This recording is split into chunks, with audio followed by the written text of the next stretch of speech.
when the provinces of Judea and Samaria were occupied by the Hashemite kingdom of Transjordan, which abbreviated its name to Jordan in 1950. And until 1967, when Israel regained the ancient Jewish heartland of Judea and Samaria, no one, not even a single Islamic scholar or a Western politician ever demanded that there be an independent Palestinian state in the so-called West Bank. So must Israel today, must Israel trade land for peace? Should it assign Judea and Samaria to another Palestinian state, a second one next to Jordan? My friends, let me be very, very clear. The conflict in the Middle East is not a conflict of a territory, but rather an ideological battle. People are mistaken. People are so mistaken when they assume that giving up Judea and Samaria and East Jerusalem and letting the Palestinians have it will end the conflict between Israel and the Arabs.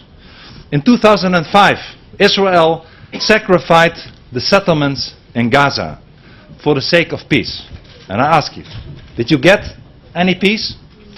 On the contrary, because the conflict is essentially ideological, the situation only worsened. Because the conflict is ideological, territorial concessions are counterproductive. Ideologies cannot be confeated by concessions. They are encouraged and emboldened by it. Ideologies must be confronted with the iron will never to give in. Never, never, never in nothing, great or small, large or petty.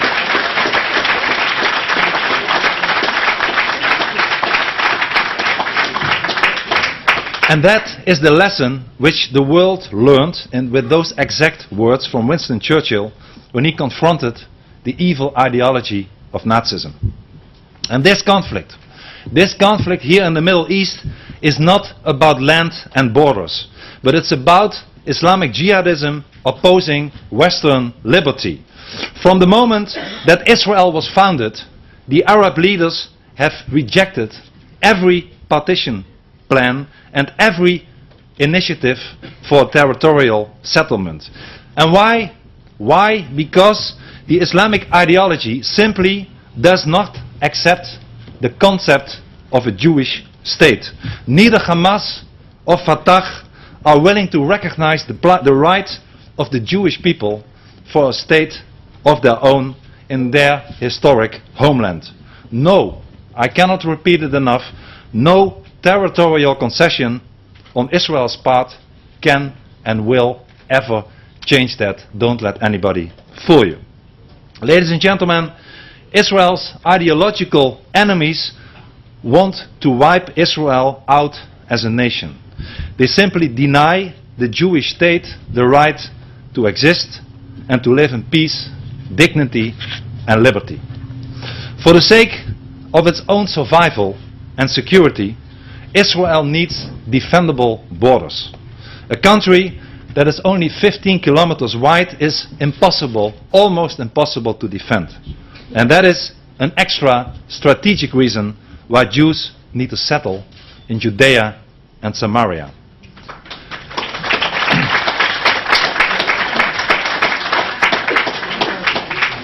Therefore, the Jewish towns and villages in Judea and Samaria are not an impediment to peace. They are an expression of the Jewish right to exist in their own land. They are tiny outposts of freedom, defying ideological forces which deny not only Israel, but the entire West to live in peace, dignity and liberty. And let us please never forget that Islam threatens not only Israel. Islam threatens the entire world. Without Judea and Samaria, Israel cannot protect Jerusalem. And the future of the world as a symbol of freedom depends on Jerusalem. If Jerusalem falls today, Athens and Rome, Amsterdam and Paris will fall tomorrow. Thus,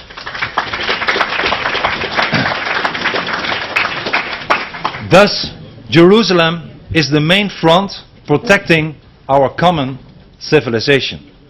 When the flag of Israel no longer flies over the walls of the old city of Jerusalem, the West will no longer be free. However, a peaceful solution must also be found for the many Palestinians in the refugee camps in Lebanon, Gaza and elsewhere. Each year, hundreds of millions of euros and dollars are spent on the Palestinian refugees in international aid. And the financial assistance, however, did not provide the refugees a new home, a place to live, a place to live and build for a future for their children and grandchildren. But it's obvious. It's obvious where this place should be. It should be Palestine. Just as after the Second World War, the obvious place for the German refugees from the east to go was Germany. And since Jordan is Palestine, it's the duty of the Jordanian government to welcome all Palestinian refugees who voluntarily want to settle there. And until the late 1980s, Jordan's Hashemite rulers did not deny, let's not forget, they did not deny that their country was in fact Palestine. They said it on numerous occasions. In 1965, King Hussein said, and I quote, "Those organizations which seek to differentiate between Palestinians and Jordanians are traitors," end of quote. But even as late as the year 1981, King Hussein said, and I quote again, "Jordan is Palestine and Palestine is Jordan," end of quote. And in March 1971, the Palestinian National Council too stated that, and I quote, "What links Jordan to Palestine is a national bond, formed since time immemorial by history and culture. The establishment of one political entity in Transjordan and another in Palestine is illegal," end of quote. But by the late 70s, the Arab authorities began to differentiate between Jordanians and Palestinians. What was previously considered to be treason and illegal suddenly became the new propaganda line. And in March 1977, a PLO executive committee member called Zahir Moursain admitted in an interview with a Dutch newspaper called Trouw, one of the worst newspapers of the world, but still, let me quote him for once. In that newspaper, he said the following: Only for political and tactical reasons do we speak today about the existence of a Palestinian people. Since Arab national interests demand that we posit the existence of a distinct Palestinian people to oppose Zionism. For tactical reasons, Jordan, which is a sovereign state with defined borders, cannot lay claim on Haifa and Jaffa. While, as a Palestinian, he said to this Dutch newspaper, I undoubtedly can demand Haifa, Jaffa, Beersheba and Jerusalem. However, the moment we reclaim our right to all of Palestine, we will not wait even a minute to unite Palestine and Jordan. End of quote. And of course you all know and remember the year 1988 as the first Intifada raged and Jordan officially renounced any claim of sovereignty to the so-called West Bank. And in recent year, the Jordanian authorities have stripped thousands of Palestinians of their Jordanian citizenship. And they did so, and they do so for two reasons. First, because the alien Hashemite rulers fear that the Palestinians may one day take over their own country. And second, because stripping Palestinians of their Jordanian citizenship support the falsehood that Jordan is not part of Palestine, and that, consequently, the Palestinians must fight Israel if they want a place of their own. But arbitrarily reducing thousands of their citizens, Jordanian citizens, to statelessness, Jordanian authorities want to force the Palestinians to turn their aspirations towards the establishment of another Palestinian state in Judea and Samaria. And this decision to them is a great injustice committed by the Hashemite rulers of Jordan, the foreign clan which the British installed. Ladies and gentlemen, I am not naive. I am not blind to the possibility that if Jordan were to be ruled by Palestinians, this might lead to a political radicalization in Jordan. However, a continuation of the present situation will most certainly lead to radicalization. So we need a paradigm shift. If we keep thinking along the same lines as we have done so far, it's sure and it's evident that no peaceful solution of the Palestinian problem is possible without endangering the existence of Israel. Resettling millions of Palestinians in these small provinces, Judea and Samaria, is simply impossible and should never happen. And to the skeptics of the concept that Jordan is Palestine, I say, what is your alternative? Leaving the present situation as it is?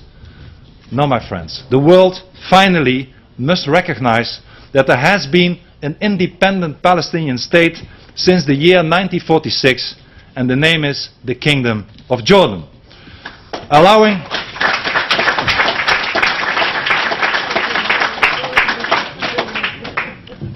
all Palestinians to voluntarily settle in Jordan is a better way towards peace than the current so-called two-states approach, in reality a three-stage approach, propagated by the United Nations, the United States administration, and so many other governing elites all over the world.